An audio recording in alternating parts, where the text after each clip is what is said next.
morning friends. இன்றைக்கி நம்ம வந்து how to find the memory usage and which process is consuming high memory அப்படிங்கிறத பற்றி பார்க்க போகிறோம். அதுக்கு நான் ஃபஸ்ட்டு free command யூஸ் பண்ணுறேன். free-h னா human readable format and it will tell you the total memory, used memory, free memory and then shared memory. அடுத்த command நம்ம பார்க்க போகிற கமாண்டு vmstat கமாண்டை யூஸ் பண்ணி நம்ம ரன் பண்ணுறோம்னு வச்சுங்களேன். இந்த மாதிரி வரும். ஆறுங்கிறது number of process waiting for run time.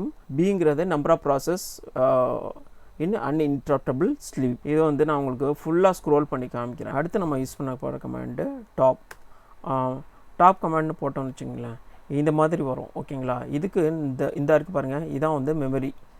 இதை நம்ம மெமரியில் ஆர்டர் பண்ணணும்னா ஷிஃப்ட்டு போட்டு அமுக்கணும். ஷிஃப்ட்டு போட்டு அமுக்கணும்னா எதெல்லாம் ஹை மெமரியில் இருக்கோ இங்கே பாருங்கள், ஹை மெமரியிலேருந்து அப்படியே லோ மெமரியாக உங்களுக்கு வந்து ஷார்ட்டிங் ஆர்டரில் தெரியும். இந்த மாதிரி தெரியுது.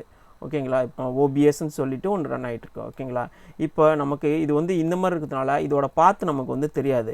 அந்த பாத்தை தெரியணும் அப்படின்னா என்ன பண்ணணும், சி ஆப்ஷன் கொடுக்கணும். சி ஆப்ஷன் கொடுத்துன்னு வச்சுங்களேன், இங்கே பாருங்கள், இந்த பிளேஸ்லேருந்து இந்த ப்ராசஸ் வந்து ரன் ஆகிட்டுருக்கு. You will be seeing the full details. அடுத்து நம்ம பார்க்க போகிற command ஹெச்டாப்.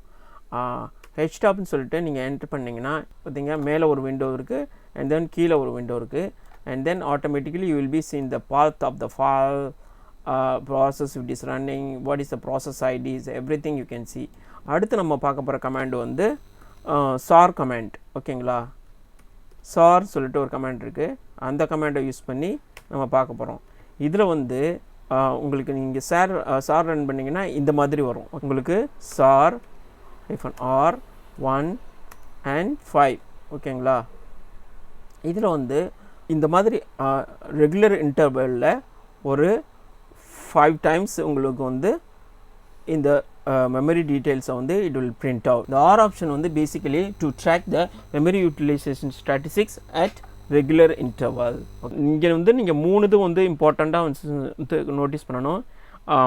KP mem free and then KB mem used and then mem percentage used. அதை வச்சு நீங்கள் வந்து எவ்வளவு வந்து அதிகமாக எது யூஸ் பண்ணுது அப்படின்னு சொல்லிட்டு நீங்கள் பார்த்துக்கலாம். ஓகேங்களா, அண்ட் தென் இந்த லாஸ்ட் ஆப்ஷன் வந்து மெம் இன்ஃபோ அப்படின்னு சொல்லிட்டு ஒரு ஃபைல் இருக்குது. ஓகேங்களா, அதை போய்ட்டு நீங்கள் கேட் பண்ணி பார்த்தீங்கன்னா உங்களுக்கு எவ்வளவு மெமரி டோட்டல், எவ்வளவு மெமரி ஃப்ரீ, எவ்வளவு மெமரி அவைலபிள், இது வந்து உங்களுக்கு வந்து ப்ராசஸ் வைஸ் தெரியாது, டோட்டலாக தெரியும். ஓகேங்களா, தேங்க்யூ ஃபார் வாட்சிங். Please subscribe to my channel.